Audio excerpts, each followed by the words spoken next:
out here, even with the sun and the beauty and everything else, it might draw you away. This morning, I'll tell you a little story about the time I was in college. Or not actually college, I'm sorry, my senior year in high school, right before college. My chaplain at the school had gotten together with us, and there was about 9 of us that said, yes, we'll do this because we got out of class and didn't know what we were getting into. Our chaplain was like, hey, come on out with me to a public high school. There's a class there called World Religions, and the professor invited me to come out and have some students present what Seventh-day Adventists believe to my kids. I was part of that group, the 9 that went out there. We got on the bus there, and we were feeling good, all right, we can go out and do this, answer some questions, give them a little brief history on the church, no sweat. And we get there, and he told us to divide up into 3 parts. He said, give a little small tidbit of how Adventism started, and then give a basic scenario of what we believe, and then we'll do a question and answer for the wrap-up. Well, we'd all divided up, and the first group went up there, and they gave a real quick history on Ellen White, on William Miller, the start of the church, some other basics. Second person got up there, and they just kind of went through and did a real quickie. We don't do this, we don't do that, we don't do this, we don't do that, that. About 12 things we don't do. And that's what we believe. We don't believe anything, we don't do it. I got to be the third part. Somehow, a lot fell on me, and I got to do the question and answer. And I stood up there, I was a little bit nervous, because the people, honestly, the kids, these are all my peers, they're all kind of looking at me with like this grim look on their face, and I could just see that they had ammunition ready. I don't think this was the first time that they had heard about Adventism from us, because they looked like they had stuff prepared. And I got up there, and I can remember, my hands were like little clenched balls of sweat as I walked up there, and I got ready, and I looked up and I said, are there any questions? Hoping there was none. And there was silence. And it was deceptive, because I thought, yes, nothing. We've been so amazing, we just wowed them with our faith, and we can move on, no questions. And a girl in the back of the auditorium raised her hand. And it was one of those auditoriums that was intimidating anyway, because it all sloped backwards. So anybody along the top looking down on you felt like you were about to get nailed by something they were going to throw. And she looked at me, and she started out nice enough. She said, you know what? I'm a dancer. She says, I don't do it for sexual reasons. I don't do it for money or anything. I do it to express myself. It's part of who I am. It's an artistic thing about me that if I don't do it, some part of me is dead. And I looked at her and I was like, what's the question? And all of a sudden she got this angry look on her face, and she said, who do you think you are to tell me that if I dance I'm going to hell? I didn't say that. I stumbled and tried and started to say something, and all of a sudden another hand raised, and I quickly acknowledged it and said, yeah, question. And the guy says, hey, what's up with this whole Sabbath thing anyway? You guys aren't Jews or anything, but you got a real hang-up, like nobody else goes to church on Saturday, and they're Christians, and what, are we going to go to hell if we don't go on Sabbath or something? The hell thing kept coming up.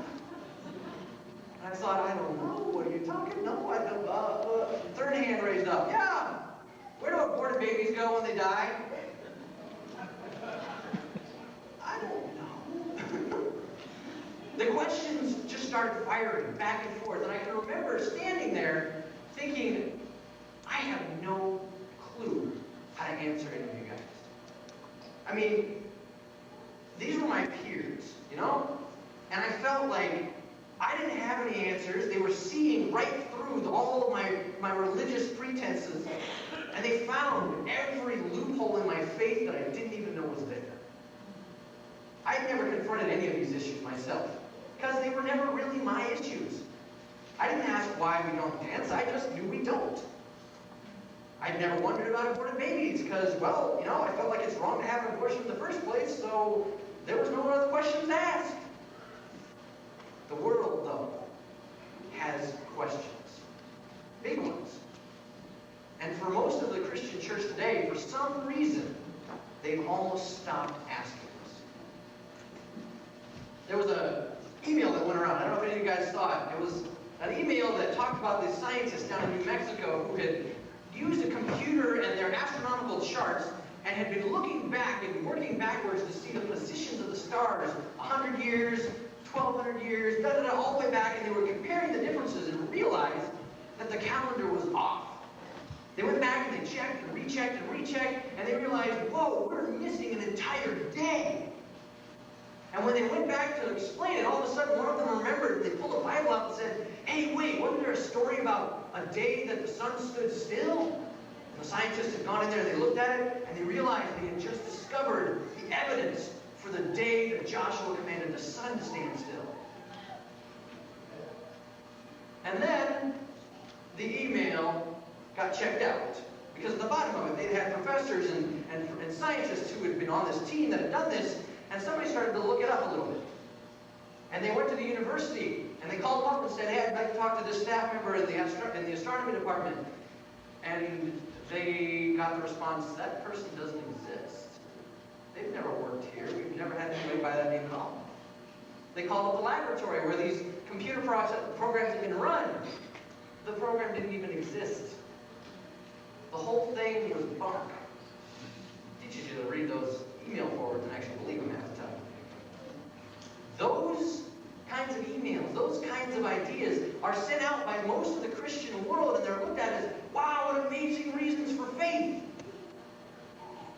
And if we're touting this kind of evidence around as a reason to believe in the Bible, is it surprising that the world has stopped asking us questions? I mean, if other Christians are going to great lengths to falsify names, falsify data, falsify places and people, is it a surprise when the world is critical of Christian beliefs? I mean, honestly, let's be honest with ourselves. Do we, as Adventist Christians, even know what most of the world's questions are, much less have an answer for them? Are we actively in dialogue with non-believers in our own world, both the highly educated intellectuals as well as the salt of the earth, common sense types? And if we are, do the answers that we're giving them really stand up to scrutiny? If we're going to have any real chance at credibility in an educated world where people are looking to us for answers, then we had better start entering into dialogue with these people.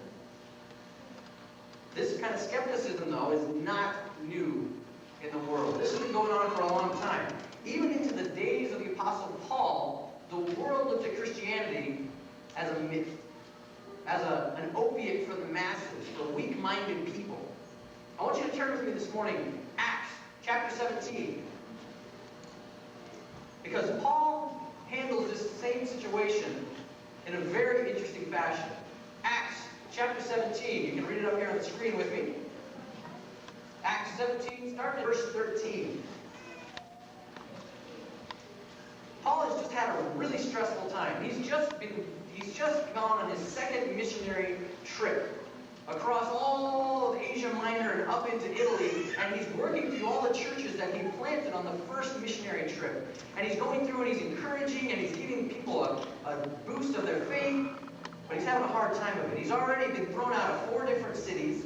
He's been beaten and whipped publicly. He's been thrown into prison, and an earthquake has shattered the prison doors. We've heard that story. Every city he goes into, the Jews argue and fight and rile up the people to kick him out. Finally, Paul has a chance to breathe. Acts 17, verse 13 says, when the Jews in Thessalonica learned that Paul was preaching the word of God in Berea, they went there too, agitating the crowds and stirring them up. Same story. This is happening to him over and over. The brothers immediately sent Paul to the coast, but Silas and Timothy stayed in Berea. Lucky Silas and Timothy. The men who escorted Paul brought him to Athens and then left with instructions for Silas and Timothy to join him as soon as possible. Finally, Paul's got a break. He's in Athens, the capital of Greece. Athens wasn't just another city here. This is unlike any place Paul has gone into so far. It's huge. It's a one-of-a-kind kind of place. It's been the birthplace of Socrates, of Plato, of the concept of democracy, and humanistic ideals. This isn't just your everyday village. This is the capital of the intellectual world at that time. And so now, in kind of his free time, what does he plan on doing? I think he wants to see the sights, honestly. Because he's not working on evangelism, he's not out there preaching. He wants to see the city and what it's all about. So he just goes out. The Bible says he goes out there and he just wandered the city and looked at everything there was to see. The ruins of the Parthenon, actually, are just, from any vantage point in Athens, they're huge. You can see them from anywhere. And it was to this place that Paul started to wander closer and closer to the apex of both cultural, artistic, and intellectual Greece.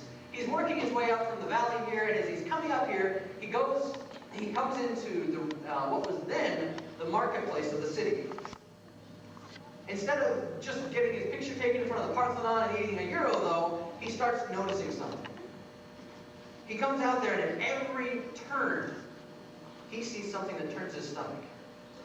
The Greek gods and goddesses were filled to capacity in the city of Athens. They were part of the architecture, they were part of the art, they were part of the houses, they were everywhere. You couldn't turn around without seeing some depiction of Aphrodite, of Zeus, of the patron goddess Athena. They were everywhere. And Paul was confronted from every angle with idol upon idol upon idol. And with his monotheistic Jewish background, it turned his stomach. It says, while Paul was waiting for them in Athens, he was greatly distressed to see that the city was full of idols. So much did all these things bother him that he couldn't keep his tongue quiet. He gives up his vacation. And he branches out into the public and he goes to the marketplace speaking to anybody who would listen. A market wasn't just like a grocery store.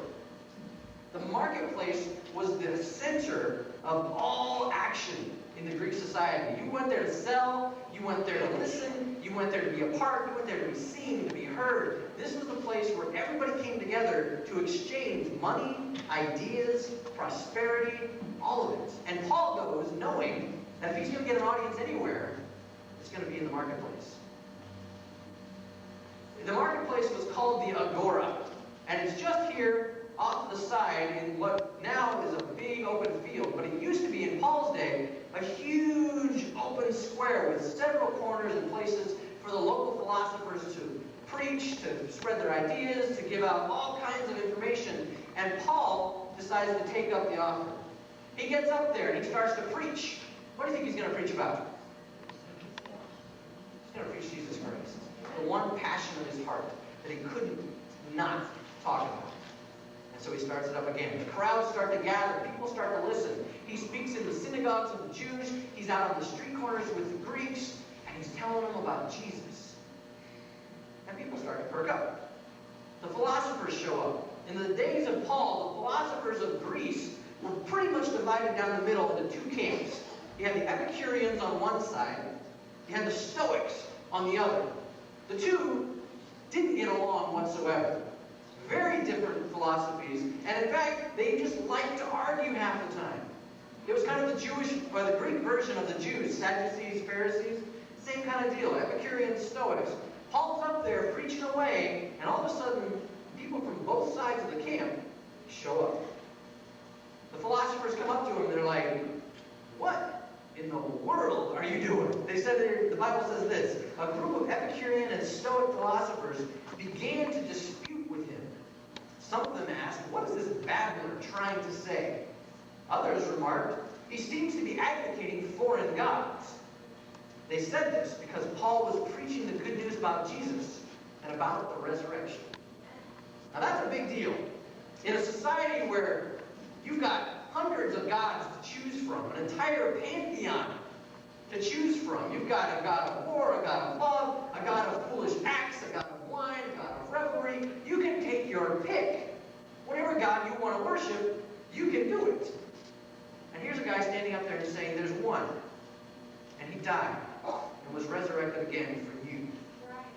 That's going to raise some heads. That's going to bother some people.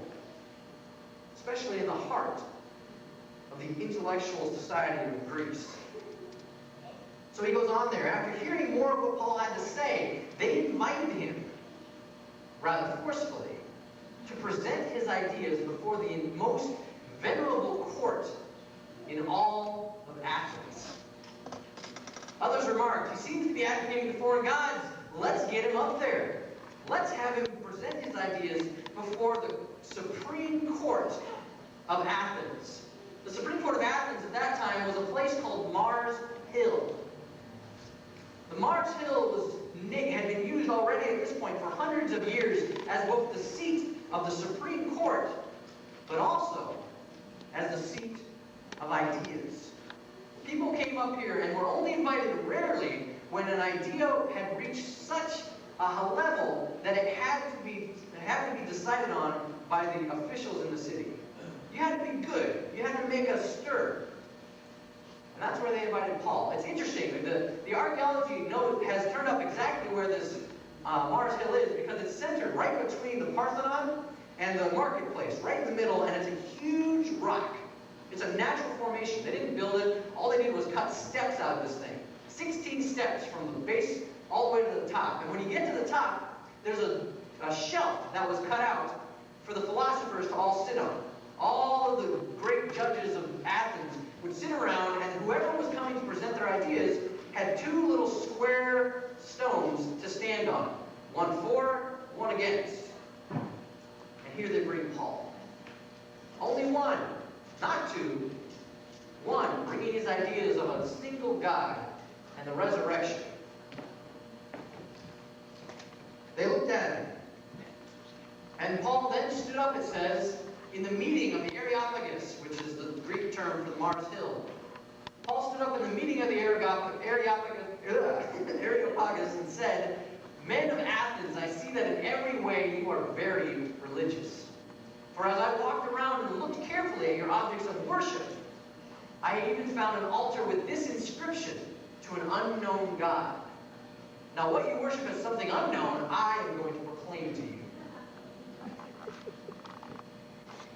This is a little bit bold in the case of Paul.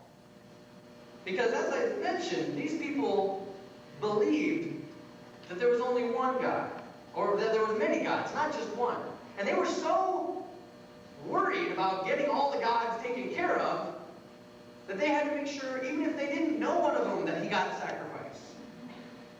I mean, these people were serious. They weren't just a bunch of barbaric people who had these weird ideas about gods. They were serious about making sure that all of their gods were appeased.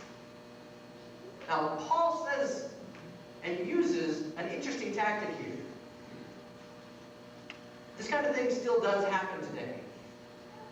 We are confronted every day with people who ask us questions about our faith. I was in college once and I saw this debate. It was a live debate. It was a satellite feed in a huge arena downtown in Lincoln, Nebraska, where I was going to school. And it was a debate between a well-known evolutionist and a well-known Christian preacher. The debate was televised. It was all over the radios. Everybody came out to see this thing. And I went there curious. Wanted to see how these guys did.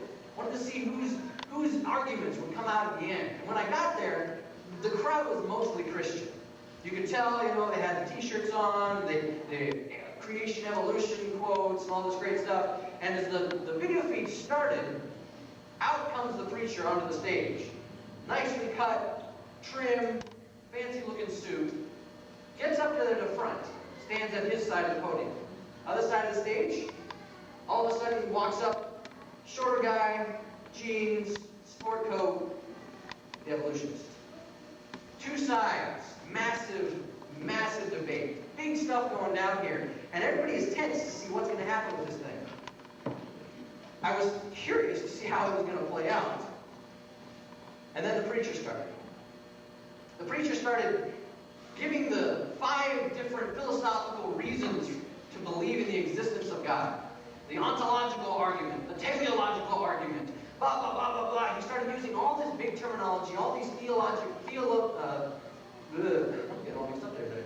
all these theology concepts And you could see the evolutionist on the other side of the stage just staring at his notes. The stuff was going right over his head. He looked like he wanted to get off that stage as fast as he could because he didn't know half of what this guy was talking about. And the preacher was just warming up to it and getting really into his talk, and finally he would stop and he would dramatically say, "What do you have to say to this?" The evolutionist just kind of looked at him and was like, "Well, I don't really know what half of those words you just said mean, but here's why I don't believe in God, and here's why I think the evolutionary theory is the most reasonable explanation for our existence on this planet." And he would walk through his stuff. And the moderator of the debate cut him off at one point and said, "Yeah, you didn't answer this other question here." And the Christian debater would start in again, and the preacher would rail on and throw out all these other topics, and the guy would just kind of sit there. And it went on like that. The evolutionist gets cut off. He doesn't know how to answer. He has some good points. His ideas are addressed. He has some excellent questions that he throws out. But the preacher just ignores it and keeps on barreling on. By the end of the debate, I came out of that meeting disgusted by what I had seen. Because honestly, I agreed with most of the stuff that Christian preacher had said. But in the end, I was more on the side of the evolutionist. Because I hated to see the kind of attitude this guy had.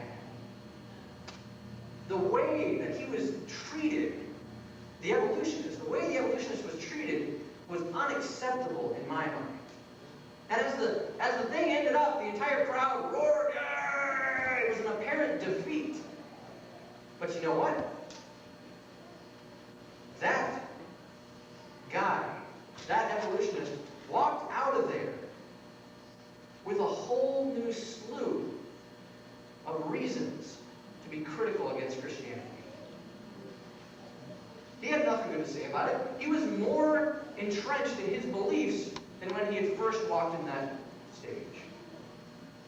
There's a problem with this.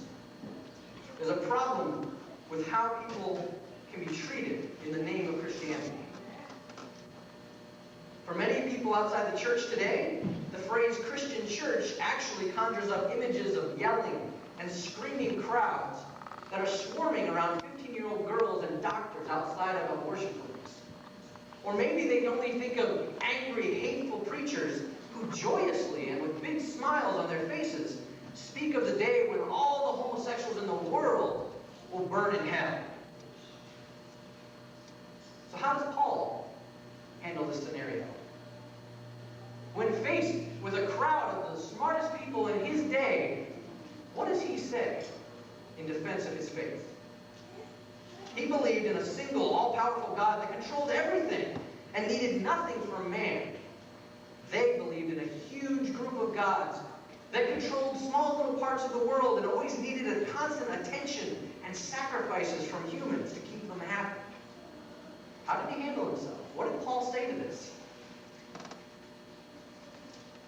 He turns and he says this: "The God who made the world and everything in it is the Lord of heaven and earth, and does not live in temples built by human hands. And he is not served by human hands as if he needed anything, because he himself gives all men life and breath and everything else." Amen. He starts by acknowledging what he and his listeners have in common: an interest in religion. He doesn't come blaring in there with all the differences that they have and all the things that he disagrees with. He highlights their mutual interest in the spiritual world. In speaking of that altar to the unknown God, he says, "You have an altar to someone you don't even know. But let me tell you about who that is." He levels the playing field. He comes in on their side. He speaks in terms that they can understand. But he has an angle there. He brings up something that he had noticed with that altar. And so he comes in with it. The altar of the unknown God. Actually, they don't have archaeological evidence for this altar. They haven't found it in the Agora where Paul was. But they found an altar similar to that in Rome, actually. And in Rome, the inscription on it reads, to the unknown gods. So it wasn't an unheard of thing. We have evidence, though not in Athens at the time. This kind of thing was out there.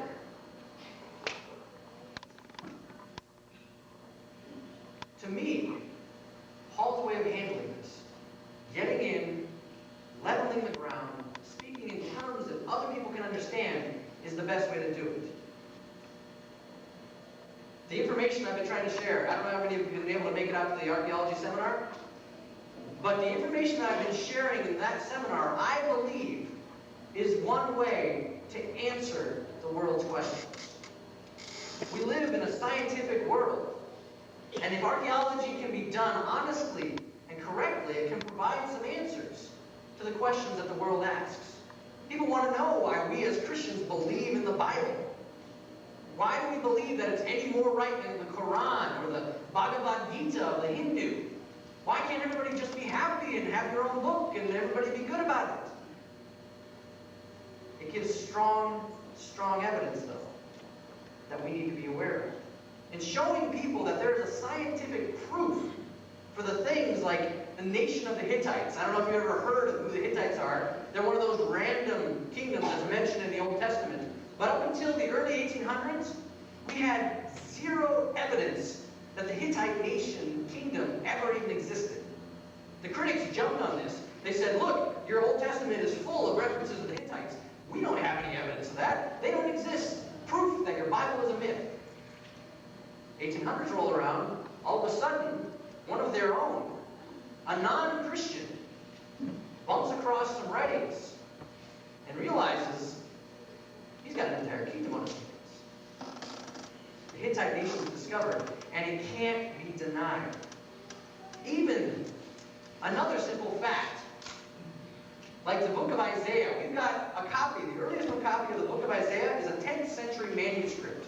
That's only about 1,000 years ago. Dark Ages period. That's as far back as we can find any written trace of the book of Isaiah. That is until about 1947.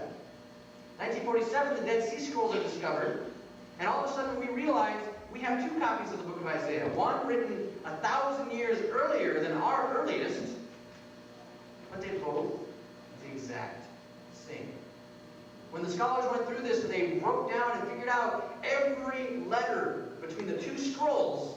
95% of the letters between the scrolls were exactly the same. The 5% that weren't were smudges and smears of the ink pen as the copyist was writing, or minor misspellings that don't even change the meaning of the word. Over 1,000 years separate the two. But to me, that shows that there's a God behind the Bible. Amen. This is something that's scientifically verifiable. These are things that we can give to people that they can't just brush away because it's real. It's evidence. They want to tell us that the Bible is a myth, and not only a myth, that we don't even know if it's the real copy of a copy of a copy. And then you have something like the Dead Sea Scrolls pop up, and you can't deny it. 1,900 years old, and they're still the same. The study of these kind of questions shows the world that we take seriously their objections. Amen. And we can gain credibility in the eyes of people when we attempt to speak to the things that they care about. But our answers are really only going to be as good as the data that we're using and the attitude that we come with. If we stand up and defend our belief in the Bible with stories about a non-existent scientist in New Mexico that used a computer program to discover Joshua's lost day, then we're making fools of ourselves and the Bible. We need to know where the line between faith and fact really is. Sometimes, you know what? We can't prove the Bible to people in a scientific way. And we need to be honest about that. We don't always have to have an answer to every question that people bring. Sometimes the data just isn't there. Even beyond that, sometimes the data actually seems to support the scientific community or even the theory of evolution. And if we're to be honest and upfront about our faith, we are going to lose credibility if we ignore those things, just because they don't seem to fit our beliefs. Sometimes The evolutionist makes a really good point. But that doesn't mean we have to be concerned or argue ourselves into a corner out of ignorance, because that would only lose face and credibility for our stronger evidences there. Ellen White has an interesting thing to say here. While God has given ample evidence for faith, He will never remove all excuse for unbelief. All who look for hooks to hang their doubts upon will find them. And those who refuse to accept and obey God's word until every objection has been removed and there is no longer an opportunity for doubt will never come to the light. To me, this is a warning. It's a warning not only to people who have to have every question answered before they can believe, but it's a warning for us who feel like we have to have an answer for every question that comes at us. Sometimes we have to be content with the fact that we just don't know, but we have to walk by faith. Again, this doesn't harm the cause of Christ. It only gives credibility in the scrutinizing eyes of a world that realizes that nobody has all the answers. I don't know about you guys, but if I was to have somebody come up to me with a business proposition, and they came up and said, here's my business plan. In 5 years, I'm going to have this much money, and I'm going to have this many people buying my product, and in another 5 years, we're going to be this much bigger, and I'm going to have this, all that, blah, blah, blah, blah, blah, blah, blah. Will you invest? I'd say, no. You guys are crazy. You think you're going to have all these? What about extenuating circumstances? What about things that you can't predict? Where's your plans for the unknown? I'm not going to give them my money because they're coming to me saying they've got it all figured out and everything matches up perfect. That, to me, already suggests a lack of credibility. So what I'm saying here is when the world comes and asks us these kind of questions that we may not have all the answers for, it's okay to say so. Because I believe that ultimately, in the eyes of the world, a Christian church that can stand back and say, we don't quite know, but we still believe, is a powerful, powerful entity. If I can stand up and I can say, you know what? I believe in the Bible for these reasons, and someone else says, yeah, but what about this, this, and this? I say, you know, that's a good point. But I still believe. And it gives me an opportunity that I wouldn't necessarily have had otherwise. Because when I run out of the data, when I run out of the scientific evidence, is when I can turn to them and say, you know what? Here's what the Bible has done in my life. Here's what my Christian faith has done for me. This is where I came from. This is who I used to be. But I'm no longer that person because the Bible and the Jesus that I met through it has changed me. An obsession with the details and the facts is never going to allow us to get to that point. And if we try and tell the non-believing world that they have to have everything figured out, they're going to turn away before we ever get a chance to tell them about Jesus and about what He does for us. That's why I say credibility in this world comes from admitting when you just don't know. There's a closing story I wanted to wrap up here with. A professor back in seminary, Dr. Yonker, told us about a time when he was getting his PhD. And he went down in his first class in archaeology down in Arizona. It was from a professor named Bill Devers. Devers is actually a really big name in biblical archaeology. In that day, he was also known by a nickname among the students, the Dark Prince of biblical archaeology, because he chewed up and spit out more Christian students than you could shake a stick at. First day of class, Yonker says he stayed in the back, knowing what this guy's reputation was, and within 10 minutes, a guy on the front row stood up and said, I'm a Christian, born again, baptized, Bible-believing. And he proceeded to defend the Christian faith towards his professor, Dr. Devers. Devers let him do it. He sat back, waited until he was done, and proceeded to rip him to shreds. He showed evidence after evidence after evidence where we didn't have this fact, the Bible doesn't support this, Boom, boom, boom, boom, boom. The guy decided to quit, walked out, dropped out of the program. Yonker said he was scared to death. He didn't want to get caught with this guy in any sort of debate. He didn't want to deal with all the issues that were going to be coming up. He just wanted to get through the class, make it through the program, get his doctorate, and get out. Didn't happen that way. Turns out he actually had Devers as his mentor through the whole program. He was assigned to him. And ultimately, he says, the strangest thing happened. He was given a chance to be the graduate assistant for Dr. Devers for the rest of his program there.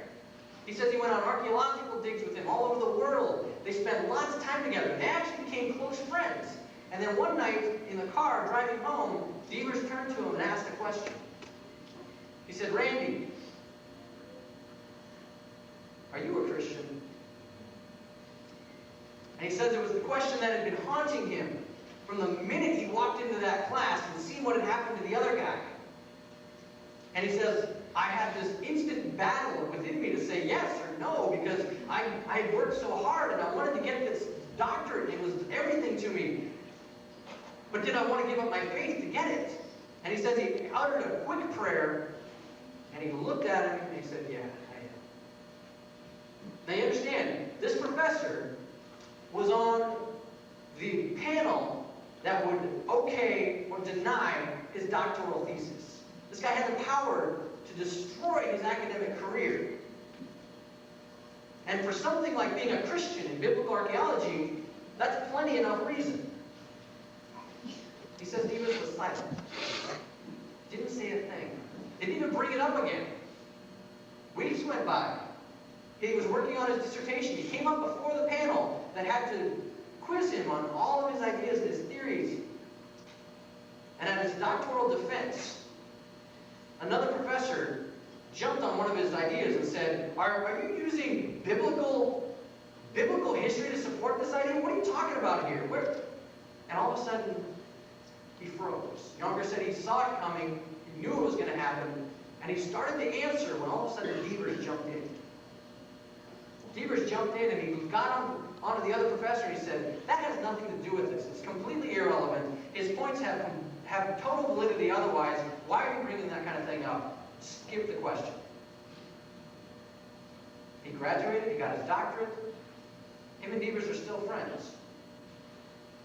And he asked him later on, he said, why did you do that?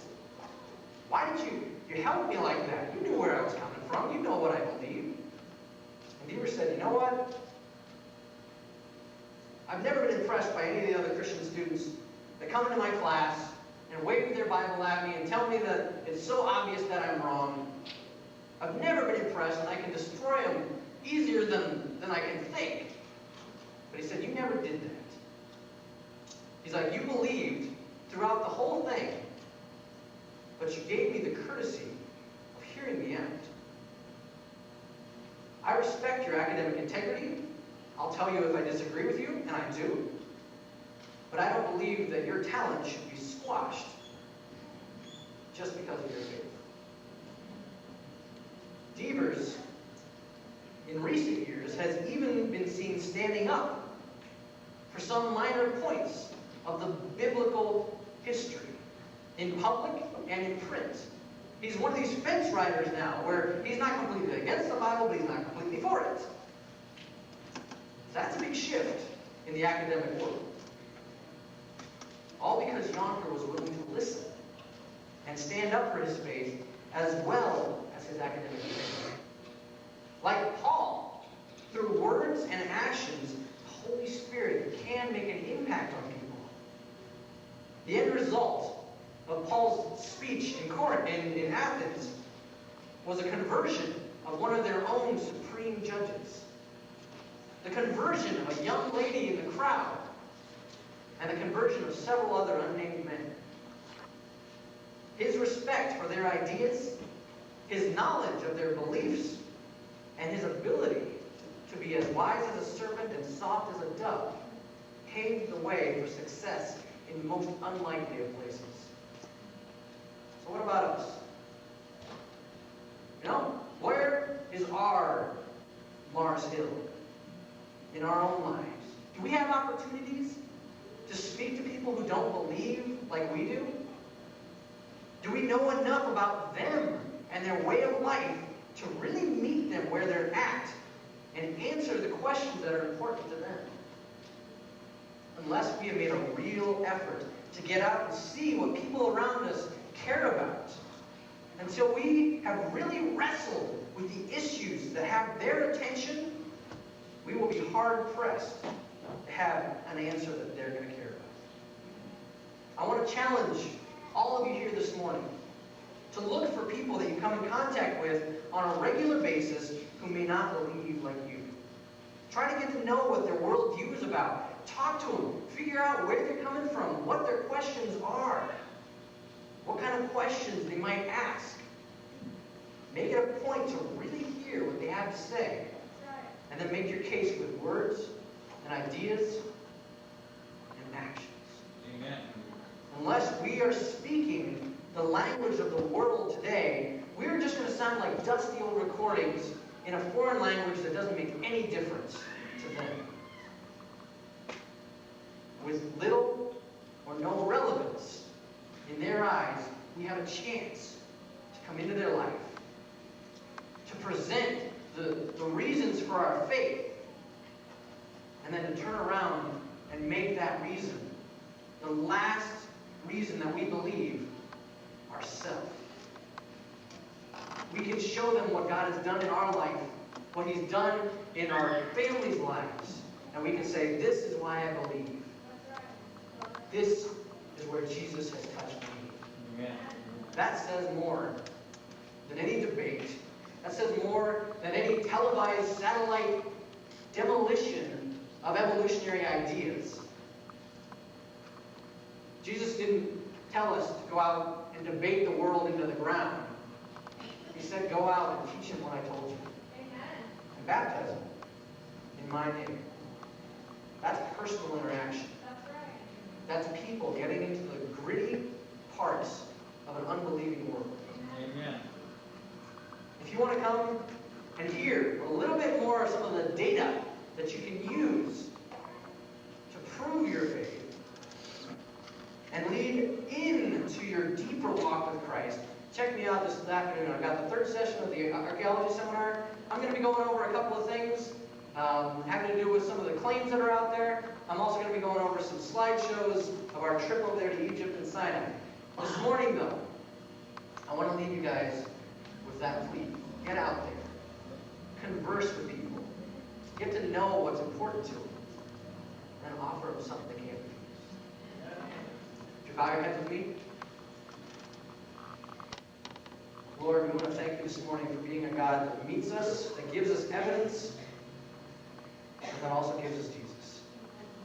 We want to pray that you give us opportunities this week to speak of you and to accurately represent your character to people who may never even have known they wanted to know. We just pray this in your Son's name. Amen. Amen.